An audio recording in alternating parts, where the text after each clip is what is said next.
Bienvenue sur le plateau du Loft, mesdames et messieurs. C'est un plaisir pour moi de vous retrouver pour un nouveau numéro aujourd'hui. J'espère que vous vous portez bien.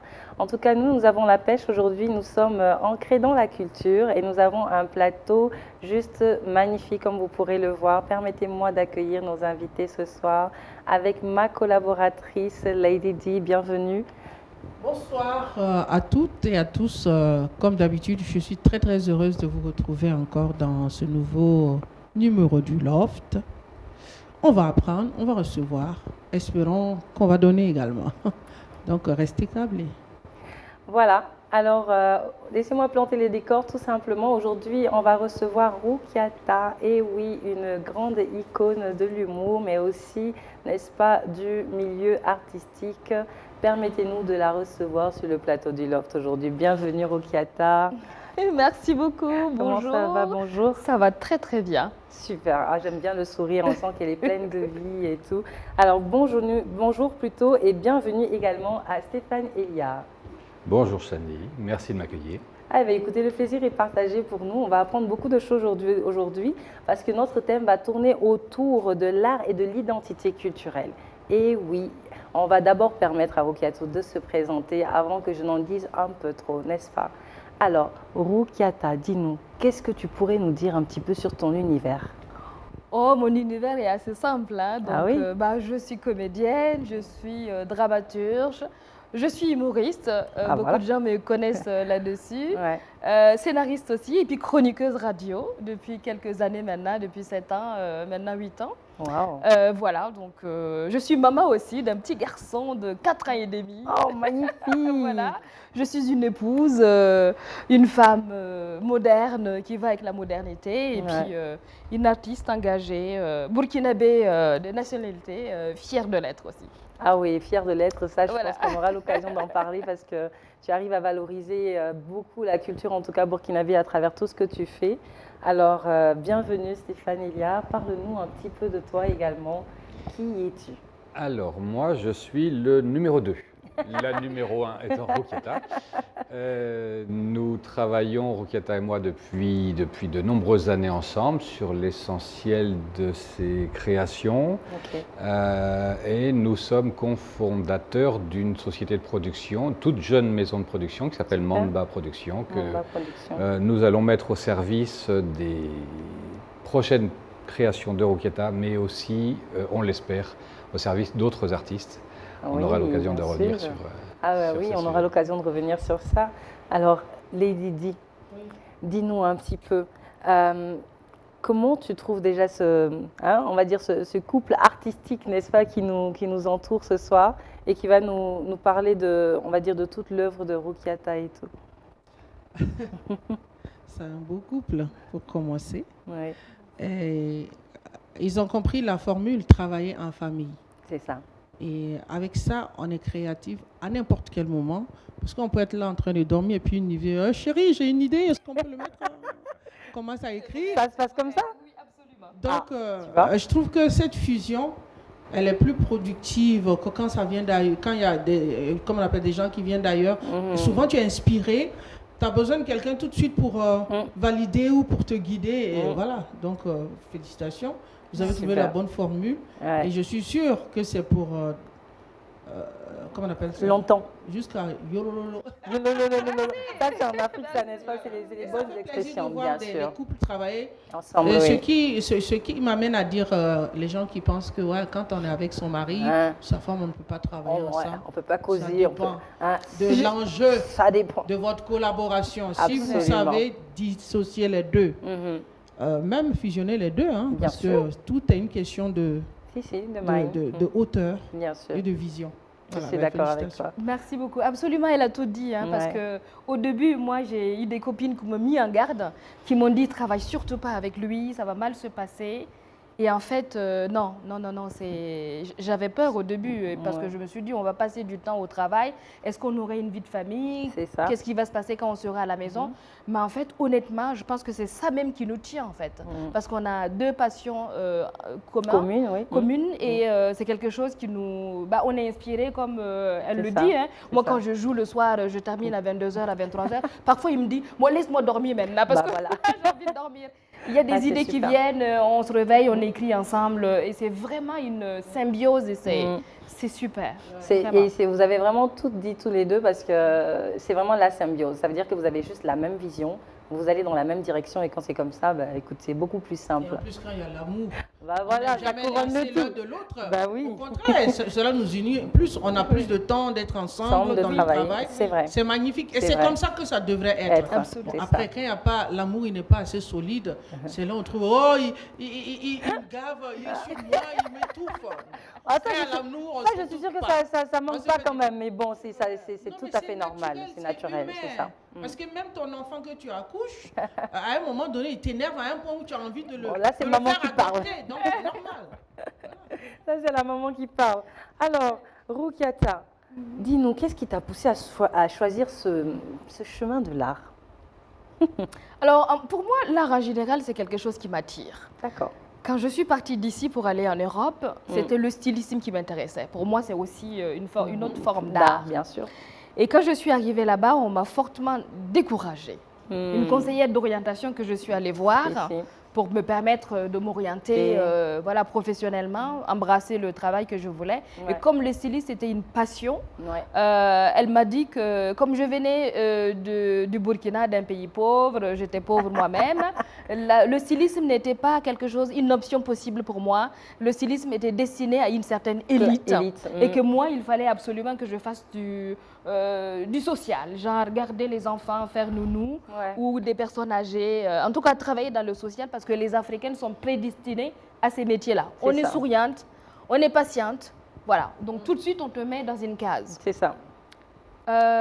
Sur le coup, je l'ai écouté parce que j'arrivais dans un pays où je me disais, c'est une conseillère d'orientation qui est censée t'orienter, donc elle a forcément raison. Elle s'y connaît. Alors effectivement, j'ai fait nounou, voilà, c'est sympa, j'adore les enfants, mais oui. je me suis dit, c'est pas mon métier. Bien sûr. J'ai été caissière, ça a duré une semaine parce que je confondais les francs CFA et les francs français à l'époque. Ma patronne m'a virée au bout d'une semaine. C'est ça. Voilà, et j'ai été femme de ménage, ça a duré une journée, parce que vraiment, elles ont du courage. Les femmes de ménage, ce n'est pas pour négliger le métier, c'est Bien un métier sûr. qui est honorable, mais oui. elles sont exploitées, Oui. elles sont sous-payées. Sous-payées. Et moi, je me suis dit non, je n'accepte pas ça. Ouais. Et après, je me suis tournée vers le maquillage. Donc, c'est une autre forme d'art, c'est exalter la Absolument. femme, l'embellir. Si. Voilà. Et puis, plus tard, je me suis inscrite dans une école de théâtre. Et ça, c'était parce qu'on se moquait de mon accent. Quand je suis arrivée en France là-bas, Oui. les gens se moquaient de moi. Quand je parlais, il y a des gens qui rigolaient ou parfois, c'était du mépris total. Et à un moment donné, je n'avais plus confiance en moi. Toi. Je ne pouvais même plus Ça parler. finit par briser Donc quelque pour chose. eux, mon français n'était pas un français, correct, correct, n'est-ce pas? Et c'est là que j'ai décidé de suivre un stage de prise de parole Super. dans une école. Et c'est là que le théâtre est venu dans ma vie. Et Aïe, c'était aïe. waouh! La relation. Voilà, et depuis, Le on s'est plus déclic, vous vous êtes séparés. séparés. Ah. Exactement. Alors, est-ce que vous pouvez nous parler de vos premières impressions sur scène avec cette rencontre avec le théâtre? Comment est-ce que ça s'est fait? Alors, là, c'était pendant le stage, bien sûr. Ok. Quand je suis arrivée au cours Florent, on m'a dit de monter sur scène et on m'a dit de me présenter. On avait plusieurs façons de se présenter, d'incarner des choses. Par exemple, un jour, j'ai incarné un tire-bouchon. Et c'est devenu quelque chose de symbolique dans mon spectacle d'ailleurs. Le dernier spectacle, Je demande la goutte. Je demande la J'ai fait goutte, faire oui. le tire-bouchon à tout le monde dans la salle et c'est génial. Ça a mourir de rire. Et en fait, c'est génial parce qu'on joue avec son corps. On apprend à connaître son corps, Wow. à maîtriser son corps. On apprend à maîtriser ses émotions. On apprend à s'exprimer. On apprend aussi à se surpasser, à se dépasser et à se redécouvrir. Donc pour moi, c'était une découverte totale, vraiment. Vraiment. Je ne dirais pas que le théâtre a sauvé ma vie, mais c'est presque cela. Ça m'a permis de trouver ma place en tant que femme, en tant que personne. Et en tout cas, il a continué ma vie. Super, ça se voit dans la façon Non, mais de... quand je vous écoute parler, c'est tellement véridique ce que vous avez dit. Pour une aussi qui est commencé par le théâtre, je dis que c'est la vérité. Je pense que dans même l'éducation des enfants, on devrait faire des formations en théâtre parce que ça nous permet de développer cette éloquence, d'être à l'aise quand tu es devant des gens. Le théâtre, c'est bizarre, mais ça t'amène à te découvrir. Et quand tu te découvres, c'est facile de découvrir l'autre, de comprendre l'autre. Et c'est magnifique parce que, bon, après, on est tous passés. Bon, moi également, j'ai commencé par le théâtre. C'était quelque chose que j'aimais bien. Bon, après, j'ai des raisons qui ont fait que j'ai raccroché. Mais bon, vraiment, félicitations parce que, voilà, c'est magnifique. Voilà. Et ce que je dis, l'histoire de l'accent, ça me touche particulièrement parce que, après, tu es dans un environnement avec une langue qui n'est pas la tienne. Et quand tu parles, naturellement, tu as ton accent qui accompagne cette langue, qui fait que les gens, peut-être ceux qui ne comprennent pas, ont du mépris. Mais j'aimerais bien voir un Français qui viendrait parler le moré pour voir ce que ça va donner. L'accent, Oui. n'est-ce pas? Voilà, l'accent. Il ne pourra jamais avoir l'accent Mossi parce qu'il n'est pas Mossi. Donc c'est naturel. Voilà. Mais bon, après, pour ceux qui ne comprennent pas, ils sont déphasés, mais bon, après, vous l'avez travaillé aujourd'hui. Vous parlez magnifiquement bien. Merci. Bah, moi, mon accent, c'est mon identité. C'est mon bagage invisible que j'emporte avec moi. Et c'est ça qui fait que je suis Roukiata aujourd'hui. Mais heureusement que je l'ai travaillé, en fait. Mais je ne l'ai pas dénaturé. Moi, je parle comme ça. Je ne vois pas pourquoi je peux me mettre à parler comme une autre personne qui n'est pas moi. J'ai essayé, hein. Attention, parce que je me suis posé des questions. Je me suis remis en question. Je me suis dit, bon, bah, je vais essayer de chorbiter. Mais ça ne marche pas parce que c'est pas moi. C'est ça. C'est pas moi. Au bout de quelques minutes, bah, je peux pas tenir, c'est pas moi. Je me suis dit, allez, je parle avec mon accent. Et aujourd'hui, les gens me recherchent grâce à cet accent. Effectivement. Et pour quelqu'un qui connaît un Burkinabé, quand on commençait à parler, on dit, ah, ça là, elle vient du Burkina. C'est ça qui nous définit, notre accent. Absolument. C'est ça. Alors moi, j'avais une question pour Stéphane. Comment est-ce que ça s'est fait, cette rencontre avec Roukiata? Parce qu'elle est dans l'art. Alors, je sais que vous travaillez également dans l'art, mais comment ça s'est fait, cette rencontre artistique? Un ami commun que j'avais connu moi ici à Ouaga et qui est parti s'installer en France par la suite m'a appelé un jour pour me dire, j'ai une amie qui fait du théâtre et qui joue sa pièce ce soir, veux-tu venir la voir? Roukiata jouait à l'époque à Paris Yenenga, l'épopée des Mossé. Yenenga, oui, l'épopée. Et je suis allé la voir et je suis resté scotché, voilà, on dit ça comme ça. Scotché jusqu'aujourd'hui, c'est voilà. pas mal ça. Elle était déguisée en princesse amazone avec un javelot, un vrai javelot avec une pointe en fer, voilà, sur scène, et elle faisait une chorégraphie. Et puis après, il a fallu trouver une ruse pour pouvoir l'approcher. Donc j'ai rusé un petit peu et puis j'ai réussi à rentrer en contact avec elle et à parler de son travail. Et effectivement, moi j'avais un travail de recherche sur l'art contemporain burkinabé, mais les arts plastiques. Donc je n'étais pas expert en art de la scène, mais j'avais trouvé dans son texte des éléments qui me permettaient d'entrer un petit peu. Ça, tu devrais peut-être, ça pourrait être un petit peu. Voilà. Et le petit tournevis là qui est à côté, qui resserre les choses et puis qui les replace un petit peu. Je me suis dit, mais c'est qui ce monsieur qui se permet de dire que mon spectacle a des petites fautes, qu'il peut corriger cela? C'est pas mal, hein? C'était la belle manière. C'est ça, exactement. De scotcher, madame, également. Parce que la femme. Et de lui apporter quelque chose, surtout. Et il a été vraiment très malin. Parce il était subtil, oui. Écoute, subtil, oui, c'est ça. Moi, j'ai un homme qui me drague et puis qui vient, qui s'intéresse à ce que je fais. Et qui dit, j'ai écouté ton premier album, ta voix, elle était que. Puis, mais je pense que c'est ça. C'est exactement ça. Non, en fait, pour être précis, il y avait dans le texte de Roukiata, elle incarne une princesse, Yenenga, avec une culture de cour. C'est une princesse qui a été éduquée comme toutes les princesses, on imagine, dans l'excellence de sa culture. Et comme Roukiata le disait à l'instant, son rapport aux Français était un rapport d'étrangère, un rapport de quelqu'un dont ce n'est pas la langue natale. Elle n'a pas baigné dedans. Le français, elle l'a appris. Et pour une oreille française, ce qu'elle disait sur scène, il y avait alors j'étais un peu vicieux quand même parce que j'ai été chercher... La petite bête. J'ai été chercher la petite bête. Mais quand même, il y avait ça. Et je me suis dit, c'est dommage. C'est dommage. Elle incarne une princesse qui doit tenir un niveau de langage excellent parce qu'elle est une princesse. Et il y a des petites fautes qu'un Français entend. Et comme elle le jouait en France, son spectacle, je me suis dit, le public va l'entendre. C'est comme une demi-fausse note en musique. Voilà, c'est pas grand-chose, mais ça s'entend. Et donc voilà, j'ai abordé Roukiata sous cet angle-là en disant, on va décaler d'un demi-ton et on va tomber sur la note juste et ça va être mieux. Voilà. Il est fort, hein. Et c'est vrai qu'il a fait du bon boulot. Il a fait du bon boulot. Là, j'ai dit, toi, t'es mon gars. C'est ça. Il a su perfectionner les choses, n'est-ce pas? Alors, dis-moi, est-ce que tu as eu un menteur, tu as eu une figure qui t'a inspiré on va dire oui, dans le théâtre? Ah oui, absolument. Par exemple, quand j'étais encore à l'école, au cours Florent, on est allé voir une fois Odile Sankara. Odile Sankara qui était venue jouer Antigone. C'est vrai, Antigone, oui. Oh là là là là, Ah là. oui. J'avais la chair de poule. Oui. Et là, j'étais assise dans la salle et je me disais, c'est ça. Je veux être comme ça. Je veux jouer comme ça, vrai avec une qu'Odile certaine Sankara, justesse, oui. avec une présence Oui. sur scène, avec voix. un aura vraiment belle, quoi. Belle. Et vraiment, on était bluffés par son jeu, par son talent. Et je me suis dit, oui, je veux faire ce métier et j'ai envie de jouer comme celle-là. ça. Donc vraiment, Odile Sankara m'a beaucoup portée. Oui, oui, oui, je me suis beaucoup inspirée d'elle. Et puis, il y en a d'autres. Hein. Il y a Fanny Ardant aussi, qui est une comédienne qui vit en France, une femme française que j'aime beaucoup. J'aime beaucoup sa façon de jouer. Elle travaille énormément aussi. Donc, il y a des figures qui m'ont inspirée, bien sûr. Bien sûr. Il y avait Patrick Chéreau aussi.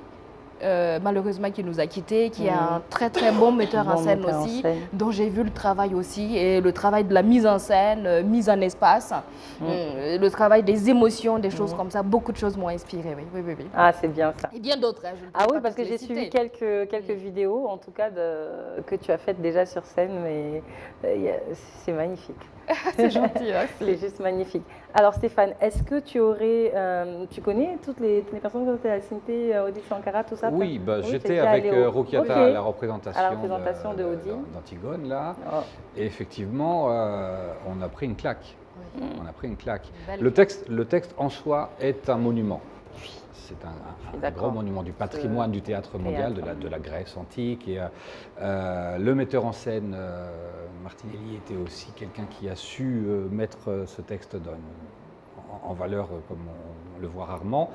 Ouais. Et Odile portait ce personnage. Antigone, c'est un personnage redoutable. C'est la femme qui va, peut-être plus encore que Yenenga. On sait que Yenenga casse un petit peu son carcan pour prendre sa liberté, aller vivre son destin. Antigone, elle est prête à aller jusqu'à la mort pour ça. Ouais. Et même pas à la recherche de l'amour, même pas à la recherche de la liberté. Elle veut juste que la loi, mais la loi des dieux, pas la loi des hommes, soit respectée. Et elle se heurte au roi qui, lui, veut exercer son pouvoir. Donc Odile, elle a incarné ça avec une force, à nous hérisser les poils sur les bras. Et j'ai été surpris, moi, ensuite, de voir Odile. En vrai, je me suis dit, mais c'est cette petite bonne femme-là. Je croyais que c'était une géante. Et ça, c'est l'art de la scène qui fait ça. Là, je suis d'accord. Est-ce que tu as... on va permettre à... Alors, quelles sont les influences culturelles qui nourrissent votre créativité? Y a-t-il des artistes burkinabés ou africains qui vous inspirent particulièrement? Oui. Déjà Odile, hein? Oui, on va dire Odile Sankara, oui. Il y en a plein. On en parlait récemment. Il y a aussi, comment il s'appelle? Parce que moi, à l'époque, quand j'étais encore ici, adolescente ici, on regardait Vis-à-vis. Hein, c'est ça? Voilà, la série Vis-à-vis. Il y avait Pagnardé. Il y a Pagnardé. Oui, il y a Pagnardé. Moi, je cite le nom du réalisateur, mais pour les acteurs, Abdoulaye, voilà. On a Pagnardé, voilà, on a l'homme du peuple. Exactement, l'homme du peuple, Mbabwanga. Oui, Mbabwanga Abdoulaye, voilà. Voilà. Il y a aussi Rasmane Ouedraogo, que j'ai vu quand j'étais jeune aussi, avec les films de Idrissa Ouedraogo. Plein de figures comme ça m'ont beaucoup inspiré, bien sûr. Mais je ne prédestinais pas à être comédienne à ce moment-là, mais voilà, c'est des acteurs qui m'ont portée et qui m'ont permis d'avoir une vision ouverte au niveau du cinéma que tant bien sur la scène. Et c'est des figures qui m'ont inspiré, oui, bien sûr. Oui. Effectivement, ces acteurs, si je dis ils étaient, c'est comme s'ils ne sont plus, puisqu'ils sont toujours là, ils sont incroyables. Et ils ont inspiré pas mal par leur jeu d'acteur naturel. Et félicitations. Maintenant, je passe à ma seconde question. Comment l'environnement culturel burkinabé a-t-il façonné votre style artistique? Vous savez, moi je porte cette identité en moi tous les jours. C'est quelque chose qui m'accompagne. C'est vrai que j'ai fait ma formation là-bas en France. Ouais. J'ai travaillé là-bas, c'est là-bas que je suis montée sur les planches pour la première fois, même si au lycée, à Fada, j'ai vécu à Fada, je faisais des petites scénettes de fin d'année à l'école, on faisait du théâtre amateur, des choses comme ça. Donc je commençais un peu là-bas, mais bon voilà, c'était juste comme ça. Et effectivement, la France m'a permis, moi, d'embrasser ce métier-là, parce que ici je ne le faisais pas en fait, en tant que professionnelle. Donc, mais le fait d'être née à Fada, d'avoir eu la langue gourmanché avec les amis, avec l'environnement, le moré dans ma famille, le peul à côté, c'est des choses qui m'ont portée. Et arriver en France là-bas, ça n'a fait qu'amplifier en fait un peu mes connaissances et me donner en fait de l'élan dans ce que je voulais faire. La vie de tous les jours ici, que ce soit nos traditions, que ce soit nos valeurs, que ce soit notre culture, est quelque chose qui m'inspire. Donc je m'inspire vraiment de la culture. Je prends des deux côtés, ce qui est bon et voilà, je sais faire le tri. Et je pense que c'est ça qui fait mon authenticité aujourd'hui. Donc la France m'a permis, elle m'a accueilli pas les bras ouverts, ça je veux vous dire les choses parce que j'ai galéré, j'ai essayé, j'ai ramé pour trouver ma place. Mais elle m'a permis quand même d'être ce que je suis aujourd'hui, de gagner ma place. Mais c'est grâce à ma culture burkinabé quand même, à la force que j'ai pu avoir ici, les traditions. Aujourd'hui, les traditions, tout ce que je vous parle, ça se retrouve dans mes œuvres, ça se retrouve dans mes chroniques, ça se retrouve dans mes livres, ça se voit sur scène. Donc non, mon pays m'a beaucoup inspiré, m'a beaucoup apporté. Ce qui m'amène à dire merci à la France de ne pas vous avoir accueilli les bras ouverts. Ça vous a parce poussé. que cette Rukiata ou Ouedraogo ne serait pas née. C'est vrai. Donc félicitations. Maintenant, je termine par dire, aujourd'hui, quand vous êtes arrivé, le stylisme, c'était votre option parce que c'est ce que vous aimez. Absolument. Maintenant, aujourd'hui, on vous avait dissuadé parce que vous venez d'un pays pauvre, c'est réservé à une certaine élite. Maintenant que vous avez, je vais dire entre guillemets, la possibilité, les moyens de pouvoir faire ce que vous aimez, est-ce que ça vous arrive de temps en temps de basculer un peu dans le stylisme? Parce que ça aussi, c'est une forme d'art qui est vestimentaire. Absolument. Est-ce que cela vous arrive souvent de... Alors absolument, c'est toujours dans ma tête et actuellement, oui, je suis en train de penser, c'est comme si vous lisiez en moi, j'ai ramené des tissus et voilà, et j'essaye, mais c'est le temps qui me manque, j'essaie de me poser, j'ai fait quelques croquis et j'ai vraiment envie de revenir là-dessus. Même mes vêtements de scène, à part une robe qu'un styliste de renom, Iman Aïssi, que je permets de citer. Pour lequel j'ai défilé en septembre. Oh, d'accord. J'ai été mannequin. Waouh. On revient à nos mots et super. Donc Iman Aïssi qui est vraiment formidable et qui sait vraiment embellir la femme, la magnifier. Sa mode est assez politique et il travaille vraiment avec des vraies matières riches. Donc lui, je suis allée le voir et il m'a fait une robe de scène qui est extraordinaire. Sinon, les autres robes de scène que j'ai, c'est moi qui les dessine. Je vais chercher mon tissu et je vais voir quelques couturiers et on me les réalise. Donc le stylisme est toujours ancré à moi. C'est quelque chose que je sais que c'est juste le temps qui me manque maintenant. Il faut que je trouve un temps pour me poser et réaliser. Sinon, tout est là. En fait, depuis 2 ans, j'ai acheté des tissus, ils sont posés. Ce serait cool qu'avant votre spectacle, qu'il y ait un petit défilé pour montrer votre... Oui, ce serait cool. Voilà, j'en ai fini avec mes questions. Je rends la parole à Chani Best.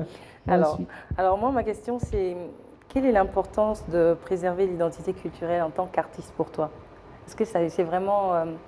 c'est un point d'honneur pour toi ou c'est quelque chose, c'est-à-dire si on t'appelle pour faire un spectacle et on te dit on veut bien que tu viennes jouer mais fais-nous moins voir ça, on ne veut pas trop, comment tu réagis? Alors, je pense qu'il n'y a même pas quelqu'un qui va oser venir me dire ça parce que déjà les gens savent que je porte en moi cette fierté d'être burkinabé, d'avoir une culture africaine, burkinabé. C'est ce qui fait de moi ce que je suis et je prône cela. Donc, comme je disais, que ça soit sur scène, je pense que les gens même demandent cela en fait.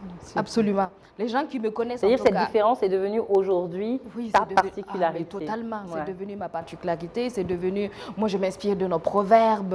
Dans le spectacle, vous verrez, je parle de nos traditions. Par exemple, mon spectacle s'appelle « Je demande la route ». C'est une expression très polie. Purement burkinabé. Voilà, ici, absolument burkinabé. Voilà. C'est ça. Donc, j'en parle et j'explique qu'est-ce que ça veut dire. Et quand je dis cela, je vois les visages dans la salle qui font « Ah, vous savez, ils se parlent entre eux. » C'est une belle tradition. Ah oui, donc c'est une belle tradition. Moi, je vous dis, avec Je demande la route, on a joué plus de 500 fois en Europe. Et à chaque fois où je suis allée jouer, les gens ressortent de là, ils me disent, j'ai envie de découvrir ton pays. Il y a même des gens qui m'envoient des messages sur les réseaux sociaux en me disant « Rukiata, on est au Burkina, on a vu ton spectacle, ça nous a donné envie d'aller au Burkina, on est à Ouaggara. » Et ils envoient des photos. Magnifique. Et je trouve que c'est... c'est magnifique. Ah oui. C'est magnifique. Et c'est ça, en fait, être un artiste, c'est vraiment prôner ton pays, vraiment être un ambassadeur de la culture de chez toi. Et ce que j'entends des retours des gens dans la salle, c'est Burkina Faso, le pays des hommes intègres. Nous sommes allés là-bas, où j'ai ma famille qui est allée là-bas, on était super bien accueillis. Les gens se parlent comme ça, et quand tu vas quelque part au fin fond de la campagne profonde française, où il n'y a quasiment pas d'Africains, tu vois les Européens dire ça. T'es fier. Ah oui. Donc non, vraiment, il y a... Non. Mais je me permets de rajouter que sur toutes les dates, pas toutes les dates, mais sur de nombreuses dates en France, y compris dans les campagnes les plus reculées, on trouve des gens qui ont été au Burkina. Ah oui. Il y a plein de Français. C'est là, oui. Alors la période qu'on vit actuellement est un petit peu difficile et les gens viennent moins facilement nécessairement. Mais pendant très longtemps, il y avait beaucoup d'associations françaises qui venaient aider, soutenir un projet, financer un projet. Beaucoup de gens qui faisaient du tourisme un peu roots, un petit peu, qui voulaient découvrir la vraie Afrique. Au lieu d'aller au Sénégal, dans les clubs méditerranéens, ils allaient au Burkina parce que le Burkina, peut-être un peu comme le Mali aussi, c'était des pays qui permettaient d'accéder à une certaine Afrique authentique. Ah mais totalement. Voilà. Totalement. Et donc, quand Rocky joue sur les scènes françaises, y compris, encore une fois, dans les campagnes les plus lointaines, on trouve toujours quelqu'un qui dit « Mais moi, il y a 15 ans, il y a 20 ans, j'y étais. » Et puis, samedi, après le spectacle, on a parlé. Parfois, nous, on dit « Bon, on va partir. » Ils sont là, ils parlent, ils ont envie d'y aller, tout et tout. Ils sont contents. Et c'est comme ça que j'ai découvert, en fait, qu'il y a beaucoup d'Européens qui connaissent le Burkina. On ne s'en rend pas compte, mais il y en a énormément. C'est grâce à ce spectacle-là, à mes spectacles et même les chroniques à la radio. C'est parce que dans les chroniques, je parle toujours de mon tonton Théophraste, de Apolline la Dolotière. Je mets toujours vraiment nos traditions dedans. Et puis les gens me demandent « ton tonton Théophraste, comment il va ?» Ce qui m'impressionne chez vous, votre amour pour votre pays, le Burkina Faso, est naturel. Vous savez, on est toujours fiers, mais il y a des degrés de fierté en chaque Burkinabé. Le vôtre, il est particulièrement touchant parce que quand je vous entends parler, je suis Burkinabé et ça me rend encore plus fier d'être Burkinabé, mais si je n'étais pas Burkinabé, j'allais être un peu jaloux. Je dis, mais attends, c'est aussi agréable d'être Burkinabé, c'est naturel, donc c'est normal que de cette manière naturelle que vous parlez de votre amour pour votre culture, de votre pays, que quelqu'un qui ait découvert ce pays se dit « Ah, je suis privilégié, j'ai connu ce pays dont elle est en train de parler. » Parce que c'est naturel. Et quand c'est naturel, ça touche. Mais bravo, beaucoup. Félicitations. J'ai même la chair de poule. Oh, ça fait plaisir. C'est pour ça que c'est important également d'être... C'est parce qu'elle est à l'extérieur qu'elle arrive à valoriser aussi quelque part sa culture. Parce que je pense que si elle était ici et qu'elle était entourée des personnes qui vivent la même chose, qui connaissent sa culture, ça n'aurait pas forcément d'impact. Ça a aujourd'hui beaucoup plus d'impact parce que tu es à l'extérieur et que tu as des gens qui s'intéressent à toi, à ce que tu fais, à tout ce que tu écris, en se demandant mais quelle est l'origine en fait de cette personne qui nous donne plein d'explosions comme ça, d'émotions, qui nous parle des choses de chez elle qu'on ne connaît pas. Et du coup, ça donne envie aux personnes de savoir, voilà. Alors moi, j'ai une question. Je finis, je te complète. C'est pour dire, je prends un exemple. Quelqu'un qui est dans l'opulence, qui est né dans l'opulence, ne connaît pas la valeur de la nourriture. Mais quelqu'un qui a eu faim, après qui est venu dans la nourriture, sait comment gérer. Donc c'est pareil, ce qu'elle a dit, c'est tellement vrai qu'on a des trucs ici. Par exemple, notre musée, on ne le visite pas. C'est des gens qui viennent nous montrer « Ah, on a vu ça dans ton musée !» Parce que ça est sous notre nez, c'est pas important pour nous. Donc, je suis tout à fait d'accord avec ce qu'elle a dit. C'est vrai, non, mais totalement. C'est vrai que c'est un regard qu'on n'a pas toujours, mais c'est important de préciser que c'est parce qu'elle est à l'extérieur que c'est valorisant, en fait. Alors moi, ma question, c'est justement de savoir, là, tu fais vraiment un métier, on va dire, d'élite, parce que tu as fait quand même des scènes de grands comédiens. Comment est-ce que tu as fait pour pouvoir garder... Comment est-ce que cette rencontre s'est faite? Parce que tu es arrivé à Paris en tant qu'expatrié, on sait qu'il y a des défis. Comment tu t'es fait accepter dans ce milieu? Comment tu as fait pour t'imposer? En fait, je me suis imposée, en fait. Je n'ai pas attendu qu'on me dise « Rukiata, viens là, on va t'honorer ». Non. Je me suis imposée. En fait, tout était clair. Moi, je sais que je suis une femme, je suis noire, j'ai un accent à couper au coupe-coupe, comme ils disent là-bas. j'ai su que voilà, si je voulais manger, il fallait que je m'impose. Donc quand j'ai quitté les cours Florent, j'ai commencé à passer des castings, hein, comme tous les jeunes comédiens qui sortent d'école, et je voyais que ça ne marchait pas. Bon, moi j'étais maquilleuse professionnelle à côté, donc je travaillais à côté, mais je voulais quand même embrasser ce métier-là et en vivre, et c'est très très difficile. J'imagine. Mais je me suis dit, la chance que j'ai eue, c'est que quand je suis allée au cours Florent, on avait le choix entre suivre les cours de théâtre et on avait une option, soit la danse, soit le chant, soit les cours d'écriture de scénario. Et moi, j'ai fait option scénario et c'est là que j'ai commencé à écrire en fait mes spectacles. Donc je me suis dit, je me suis tournée vers Yenenga. Yenenga, c'est une figure qui m'a portée. Elle m'a aidée parce que j'étais seule là-bas et je me cherchais un peu. Le fait de me tourner vers Yenenga me rapprochait de ma culture en fait. Ça m'a porté, ça m'a aidé à aller de l'avant. Et puis je voulais aussi montrer notre tradition à l'étranger. Et c'est vrai que je me suis dit, si je reste là et que je ne fais rien, je ne vais pas manger. Donc allez, fonce. Donc j'ai commencé à écrire Yenenga. J'ai trouvé des scènes, des petites scènes de 30 places. J'allais coller les affiches moi-même, je faisais les photos, je distribuais les flyers devant les théâtres, devant les restaurants. Mais vraiment, j'ai bossé quoi. J'ai bossé, je suis allée devant. Ton spectacle. Exactement, pour pouvoir m'en sortir. En fait, je pense que je me suis imposée comme ça. Oui, super. Parce que là, je vois que là, en fait, tu es passée de celle qui allait faire des castings à celle qui écrit. C'est magnifique parce que ça t'a fait vraiment te surpasser. C'est-à-dire, tu ne viens pas juste pour incarner un rôle qu'on te donne. Non, c'est toi qui crées ce rôle. Mais surtout si j'attendais que tous les rôles pour lesquels je passais des castings, c'était des rôles de prostituée. Mais je ne dis pas que c'est pas bien de jouer une prostituée, mais il faut avoir un personnage à défendre. À défendre, pas juste aller se mettre en mini-jupe, les seins dehors pour jouer une scène, on ne sait même pas ce que tu viens jouer, on ne connaît même pas le nom du personnage. C'était juste des petits rôles comme ça. Et moi, j'ai compris que si je voulais, moi, me donner des bons rôles et des personnages à défendre, il fallait que je me serve moi-même. Voilà, oui, j'ai compris tout de suite que dans ce métier-là, moi, vous savez, moi, j'ai été toujours débrouillarde. Je me suis toujours débrouillée toute seule. J'ai toujours voulu être indépendante et j'ai toujours essayé. Je me suis dit, si tu essayes, si ça ne marche pas, tu n'auras pas de regrets. C'est ça. Voilà. Et si ça marche, c'est les gens qui viendront vers moi. Absolument. Et quand j'ai commencé un peu à avoir un peu de lumière, à jouer un peu plus, ça a commencé 30 places, après c'était 50 places, 70 places, 100 places. Maintenant, je joue dans des salles, j'ai joué dans des salles de 1000 places. Super. Et c'est les gens qui viennent maintenant me proposer des choses. Et là, j'ai le choix de dire oui, je veux. C'est un luxe. Oui, mais je me demande même cette relation, c'est-à-dire là, je vais vraiment creuser pour vraiment savoir comment est-ce que tu as fait parce que je me dis, tu as écrit le scénario, tu as écrit ta scène et tout. Alors, quand tu vas voir un éditeur ou quand tu vas voir, je ne sais pas, un producteur qui a sa salle de spectacle et tout, il fait quoi? Il lit ton... Est-ce qu'il s'intéresse vraiment ou tout de suite quand il te voit, comment est-ce qu'il réagisse en fait? Est-ce qu'on te fait tout de suite confiance? Tout dépend si c'est la scène ou si c'est, par exemple, pour le livre, par exemple.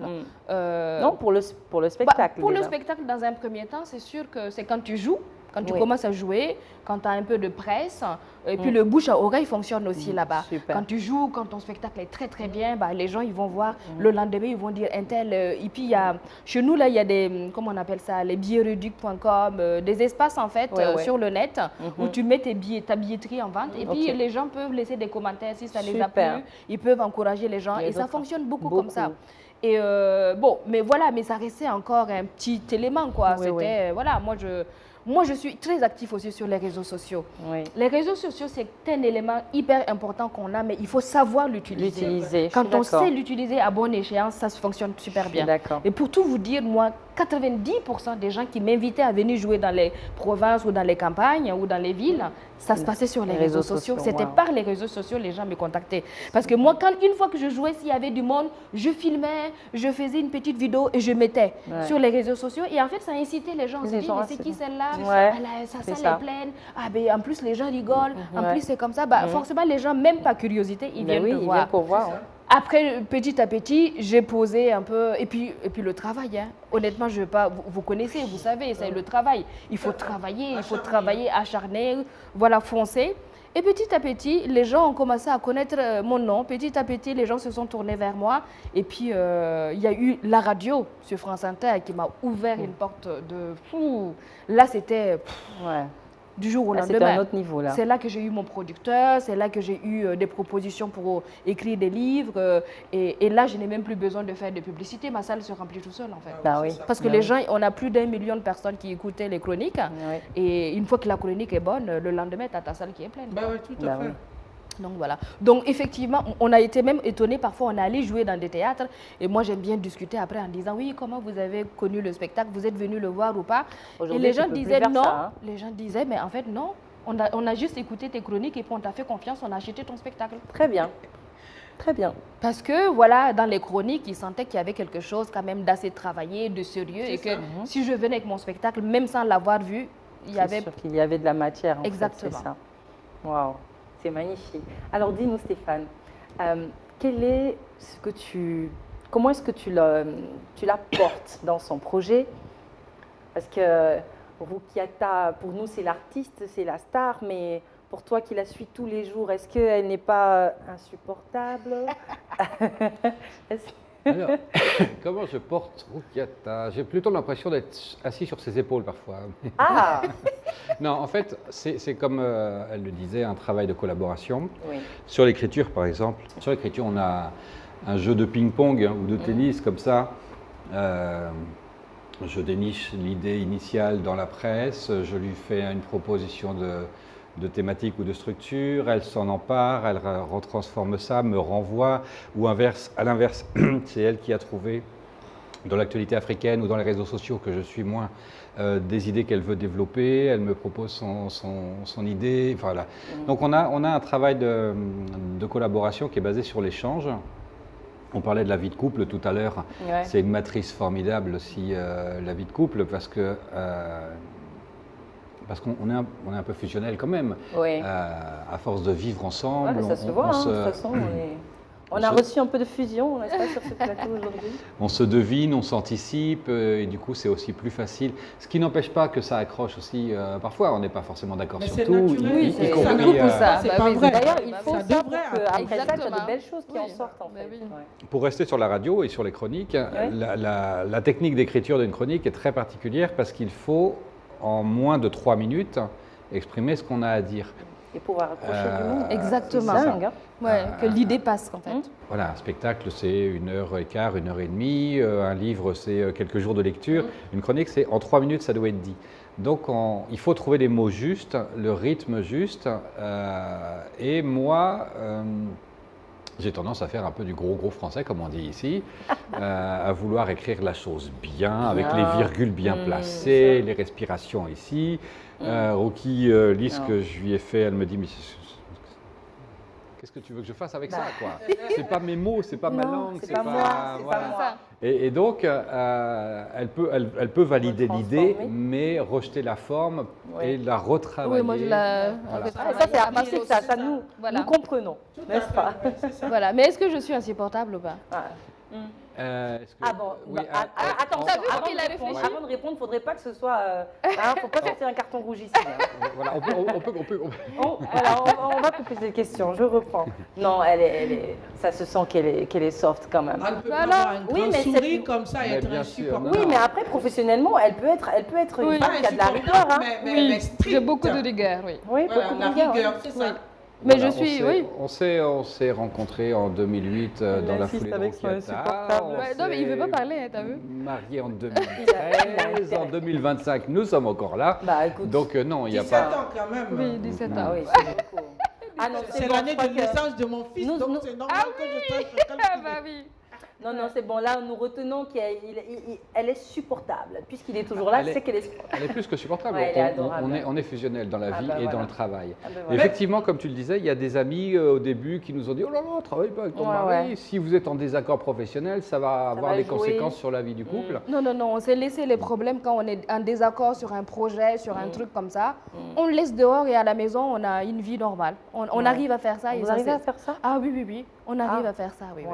oui. Et bon, Bah, avec le temps, avec l'année, avec les années de Ouais. vie commun, on sait où sont nos intérêts. Et D'accord. on sait que si on se frite, ça va nous empêcher de travailler sur un projet. Mm. Donc, on a intérêt tous les deux à être en symbiose pour travailler sur le projet.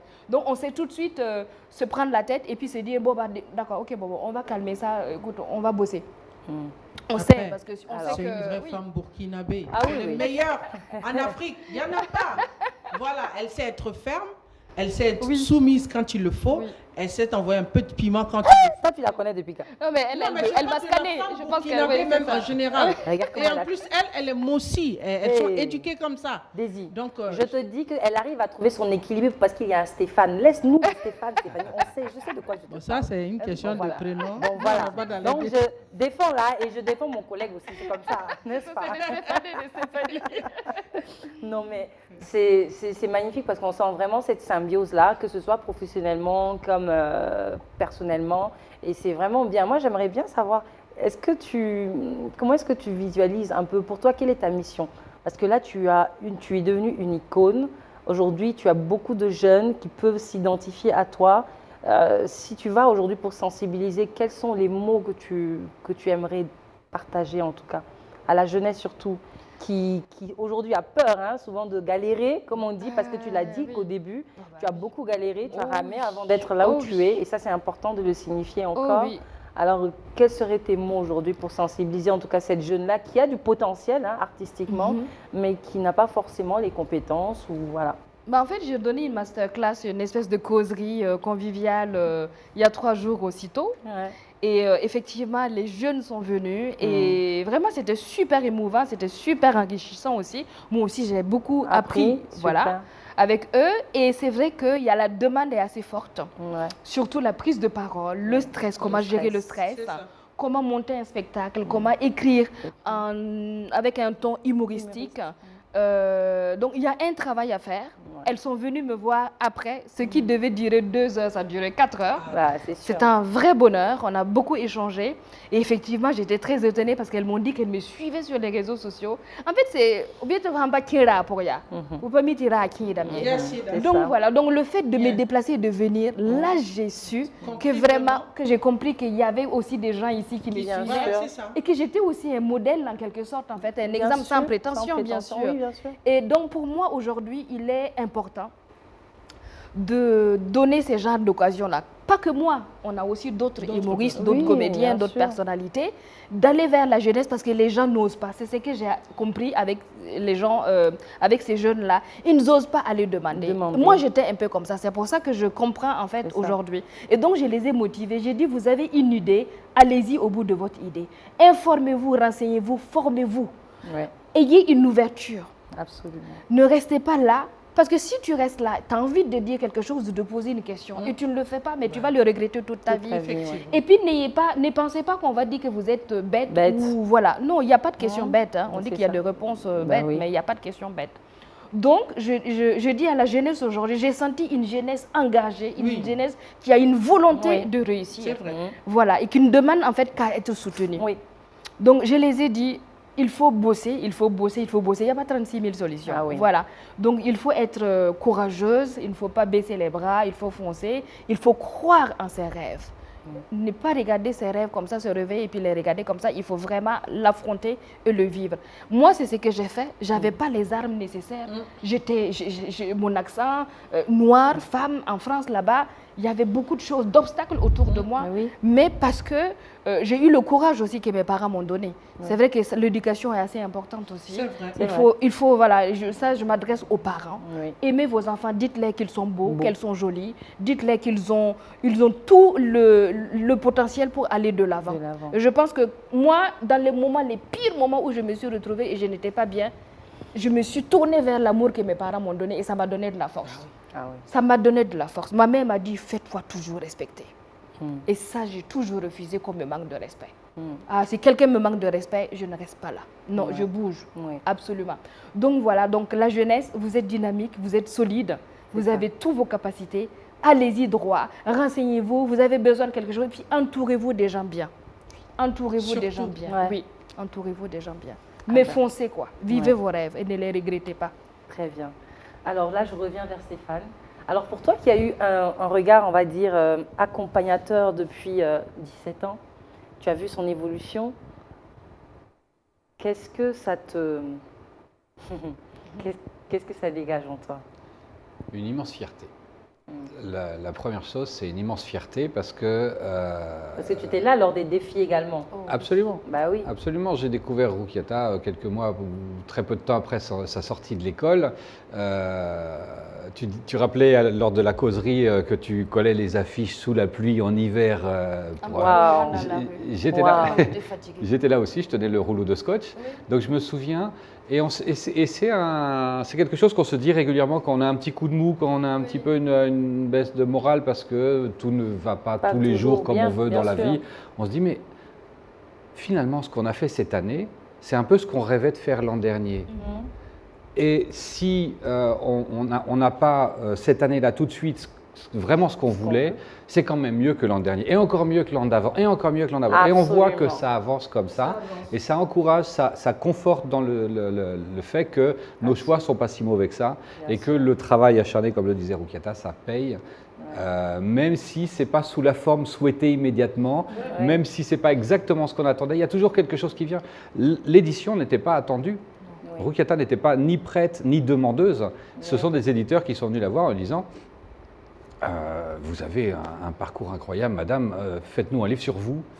Et nous, on se charge de l'éditer. La bande dessinée, ici, c'est une démarche qui vient de notre part. La bande dessinée, on a écrit le spectacle, on a travaillé sur Ouagadougou Pressé, on a joué pendant 4 années. Et après, on a voulu passer à autre chose, mais il y avait encore de la demande. Et donc, du coup, on s'est dit, ça pourrait être bien de le passer sous une autre forme. Et donc, la BD s'y prêtait parce que c'était un spectacle assez coloré, assez chaleureux. Et donc, on a fait le scénario. Mais pendant 3 années, on a couru les maisons d'édition, on a couru les salons de BD. Et une fois, on s'est dit, allez, vas-y, on va. Il y a eu un salon là, on s'est dit, allez, on se lève, on va. On prend un week-end, on prend un petit hôtel très éloigné, on arrive et puis on a notre dossier sous les mains, on dépose ça à des stands et puis on remet ça à un éditeur qui ouvre, qui regarde, qui dit « Ah, Ouagadougou Pressé, ah, c'est vous qui faites les chroniques, tout et tout. Bon, d'accord, je vais regarder et puis je vous rappelle. » Et au bout d'une semaine, il me rappelait pour me dire « On vous édite quoi. » Magnifique. C'est pour ça que j'ai dit comme quoi, il faut toujours foncer en fait. Moi, j'ai toujours foncé. Parfois, j'arrive dans des endroits où je ne suis même pas censée être là. Je n'étais même pas censée être là. Parce que je me suis donné le culot d'y aller. Bah, j'aime bien ce mot. C'est vraiment le culot, je dirais même l'audace. Oui, l'audace. C'est vraiment l'audace. C'est mieux. Mais je pense que c'est... On a parlé de beaucoup de choses dont la jeunesse a besoin d'entendre aujourd'hui, parce qu'on est face à une jeunesse qui est souvent en quête d'identité, n'est-ce pas? Que ce soit culturelle ou même personnelle, parce que tu as beaucoup parlé de confiance en toi également, tu as vécu beaucoup de défis. Et je sais que la jeunesse aujourd'hui vit beaucoup de défis également. Et souvent, elle n'a plus confiance en elle-même, elle se dit je ne vais pas y arriver, on est trop nombreux, tout le monde fait la même chose, on est tous diplômés, mais on est tous là, on ne travaille pas, comment on fait? Alors que pour moi, le milieu de l'art, c'est un milieu justement où on ne doit vraiment pas se limiter, parce que l'art c'est juste démesuré, c'est illimité, c'est chacun dans son univers qui crée son petit truc en fait. Absolument. Donc j'aime bien ce que tu as dit quand tu dis qu'il faut vraiment foncer, ça c'est un message, j'insiste vraiment dessus. Foncez et n'hésitez surtout pas. Daisy. Et Rukiata a dit quelque chose d'essentiel en ce qui concerne les parents. C'est très important de toujours manifester votre amour à votre enfant, parce qu'au fur et à mesure qu'il grandit, vous ne savez pas où est-ce qu'il peut atterrir. Et ce que vous lui donnez peut lui servir plus tard, si c'est positif, à l'édifier, à aller de l'avant, comme à l'enfoncer. Donc c'est très important. Effectivement, cette jeunesse d'aujourd'hui, j'étais en entretien avec un jeune aujourd'hui qui veut me présenter sa société, très intelligente, il est très carré, il sait ce qu'il veut faire. Ils sont très motivés, ils en veulent. Mais souvent, ils n'ont pas de patience. Ils veulent tout de suite. Et pourtant, vous, pour être Rukiata, il y a plus de 17 ans de travail et de galères. Oh oui, les galères, oui. Surtout. J'en ai connu et les galères. Vous avez cru en votre talent. Même si certains ont fait tout pour vous faire ne pas avoir confiance en vous, vous avez dit non, je me connais, je sais pourquoi. Exactement. Vous avez foncé. C'est ce que moi je dis à la jeunesse. Ayez foi en vous, travaillez. Ne soyez pas fatigués, parce que votre fatigue, elle va être, comme on appelle, du moment où vous avez atteint ce que vous voulez. Et une fois que vous avez ça, il n'y a rien qui est facile dans la vie. Et il faut avoir matière aussi à raconter aux gens. Si tu te lèves aujourd'hui, tu fais un travail et que, au bout d'un petit effort, tu as de l'opulence, après, qu'est-ce que tu as raconté? Il n'y a rien à raconter. Aujourd'hui, on gagne plus dans nos défis affrontés pour arriver où nous sommes que dans ce que nous avons aujourd'hui. Parce que ton histoire, elle est belle quand on la raconte depuis le début, parce que c'est les débuts qui sont importants. Ah oui. Aujourd'hui, c'est bien, mais ce qui touche, ce qui donne envie, c'est waouh. Elle a dû traverser tout ça, et puis elle a gardé son grand sourire comme ça. Qu'est-ce que j'aimerais être comme elle? C'est de ça c'est ce qu'on doit retenir. Mais bon, comme on le dit chez nous, c'est Dieu qui est fort dans tous les cas. Exactement. Non, mais c'est ça. Elle a vraiment tout dit parce que moi, il y a des moments, quand j'étais beaucoup plus jeune, à l'âge de 25 ans, je voulais que tout me réussisse. Je pensais que, voilà, du jour au lendemain, tout allait me réussir. Et quand ça ne venait pas, par exemple, je passais un casting, je n'avais pas le rôle, j'étais là, je disais, mais c'est pas possible, mais j'étais remontée. Aujourd'hui, je ne sais pas si c'est avec l'expérience ou la sagesse ou je ne sais pas ce qui s'est passé, mais je me dis, mais heureusement que ça ne m'a pas arrivé quand j'avais 25 ans. Exactement. Parce que je n'aurais pas su gérer. En fait. Je courais après quelque chose que je ne connaissais pas. Mais avec l'expérience et surtout mon dernier spectacle, c'est un spectacle qui parle vraiment de mon parcours, de certaines choses de ma vie. Je me mets à nu dans ce spectacle-là pour vraiment parler de beaucoup de choses. Aujourd'hui, grâce à ce spectacle, je sais, comment on va dire ça? Ça m'a tellement révélé des choses qu'aujourd'hui, sur moi-même, j'ai appris beaucoup sur moi-même et sur aujourd'hui vers quoi j'ai envie de me tourner en fait. Vers ce que j'ai envie de faire et surtout mes limites aussi, ce que je ne peux pas faire. Donc vraiment, et ça c'est important et ça c'est avec l'âge et le fait aussi d'être tombé plusieurs fois et de me relever. Voilà, c'est ça. Et alors ça m'amène à poser exactement la question que je voulais savoir, c'est aujourd'hui, au regard de tout ce que tu as parcouru, quelle est ta mission? Surtout pour, on va dire, la culture burkinabé. Ah bah, ma mission aujourd'hui, honnêtement, si j'avais une baguette magique, je ferais plein de choses. Déjà, la jeunesse. Moi, aujourd'hui, j'ai vraiment envie de me tourner vers la jeunesse. Je suis en train d'écrire mon 5e spectacle. On est en train d'écrire le 5e spectacle. On a monté la maison de production il y a 1 an. On est en train de travailler pour que ça plaine vraiment bien, parce qu'il y a beaucoup de choses à monter, tout et tout. Mais j'ai vraiment envie de transmettre. La transmission, c'est quelque chose qui me tient à cœur.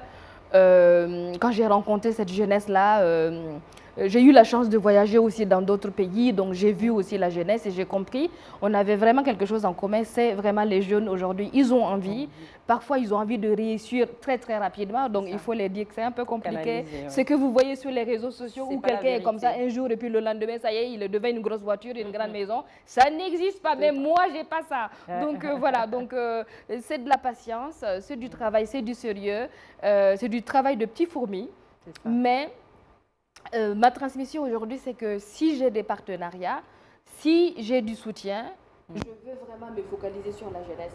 Parce qu'aujourd'hui, la jeunesse a beaucoup à nous apporter. Le fait de les avoir rencontrés il y a 3 jours, j'ai senti vraiment une jeunesse engagée, une jeunesse qui a envie d'apprendre, qui a soif même d'apprendre, qui a envie de réussir.